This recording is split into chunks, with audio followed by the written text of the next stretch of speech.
আধুনিকতার এই যুগে বিশ্বের বিভিন্ন দেশ যেমন শিল্পোন্নত হচ্ছে, তেমনই বাড়ছে পরিবেশ দূষণের পরিমাণ। বিশ্বের নোংরা বা পরিবেশগতভাবে দূষিত দেশগুলোকে সাধারণত তাদের বায়ু দূষণ, পানি দূষণ, বর্জ্য ব্যবস্থাপনা, বন্যভূমি ধ্বংস এবং অন্যান্য পরিবেশগত সমস্যার ভিত্তিতে মূল্যায়ন করা হয়। দেখে নেওয়া যাক বিশ্বের সবচেয়ে নোংরা দেশগুলোর তালিকা। সোমালিয়া একটি পূর্ব আফ্রিকার দেশ, যা প্রাকৃতিক দুর্যোগ, রাজনৈতিক অস্থিরতা এবং মানবিক সংকটের কারণে অনেক সময় প্রতিবন্ধকতার সম্মুখীন হয়ে থাকে। দেশটি দীর্ঘকাল ধরে গৃহযুদ্ধ, সংঘর্ষ এবং প্রশাসনিক অক্ষমতার মধ্য দিয়ে গেছে, যার ফলে সেখানকার কিছু এলাকা অপরিচ্ছন্ন এবং অস্বাস্থ্যকর। এখানে বায়ু দূষণ এবং বিশুদ্ধ পানির অভাবের কারণে প্রতি বছর অনেক মানুষ মারা যায়। ভারতে বায়ু দূষণ এবং পানি দূষণ অত্যন্ত উচ্চ।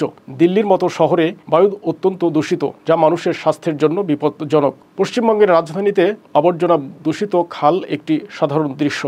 দুর্বল অর্থনীতি, গৃহহীন মানুষের উপস্থিতি পরিস্থিতি আরও খারাপ করে তুলেছে। সৌদি আরব একটি শিল্পোন্নত দেশ হিসেবে বিশ্বজুড়ে খ্যাতি ছড়িয়েছে, কিন্তু এই দেশটি বিশ্বের নোংরা দেশগুলোর তালিকায় রয়েছে। সৌদি আরবে প্রচুর তেল উৎপাদন হয়, যার বর্জ্য পদার্থ পরিবেশের সাথে মিশে দূষিত হয়। সৌদি আরবের বিভিন্ন শিল্পের বর্জ্যের কারণে পরিবেশে ক্ষতিকর পদার্থের পরিমাণ অনেক বেশি। কঙ্গোতে বায়ু, পানি এবং মাটির দূষণ সম্পর্কিত কিছু সমস্যা রয়েছে।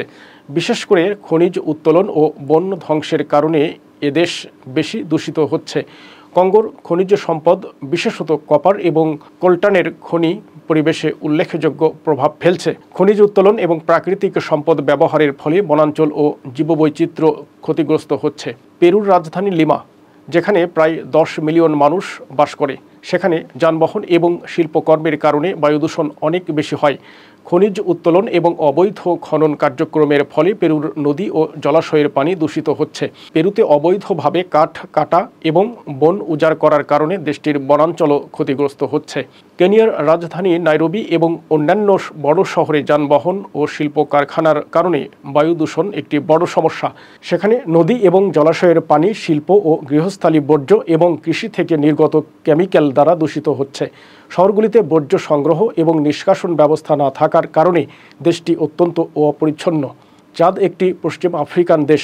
এখানে পানির সরবরাহ সীমিত এবং যেখানে পানি পাওয়া যায় তা প্রায় দূষিত। এছাড়া রাস্তাঘাট সহ যেখানে সেখানে বর্জ্য পদার্থ ফেলে রাখা হয়। এদেশে বৃষ্টিপাতের পরিমাণ কমে যাওয়ায় বিভিন্ন সময় খরা এবং খাদ্য সংকটের মতো সমস্যা সৃষ্টি হচ্ছে। মঙ্গোলীয় অধিক জনসংখ্যার একটি দেশ হওয়ায় এখানে বায়ু দূষণ খুব বেশি হয়। মঙ্গোলিয়া প্রাকৃতিক সম্পদ সমৃদ্ধ দেশ। এখানে কয়লা, তামা এবং সোনা উত্তোলনের সময় মাটি দূষিত হচ্ছে। এছাড়া পানি দূষণ এবং বর্জ্য ব্যবস্থাপনাও বড় সমস্যা। পরিবেশগত সমস্যা সম্পর্কিত রোগগুলি প্রায় স্থানীয় বাসিন্দাদের সংক্রামিত করে। বাংলাদেশের রাজধানী ঢাকায় স্যানিটেশন ব্যবস্থা এবং পর্যাপ্ত বিশুদ্ধ পানির অভাব রয়েছে।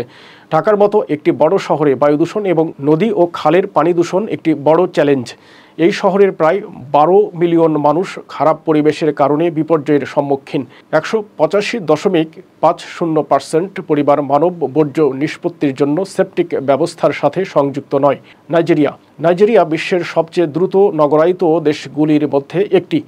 বড় শহরগুলো যেমন লাগোস এবং আবুজা দ্রুত সম্প্রসারিত হচ্ছে, কিন্তু অবকাঠামোর অভাবের কারণে এখানে অপরিচ্ছন্নতা দেখা যায়। শিল্প, যানবাহন এবং অন্যান্য কার্যকলাপের কারণে বায়ু এবং জল দূষণ নাইজেরিয়ার একটি বড় সমস্যা হয়ে দাঁড়িয়েছে, যেখানে বনভূমি নিধন এবং পানি দূষণ মারাত্মক আকার ধারণ করেছে।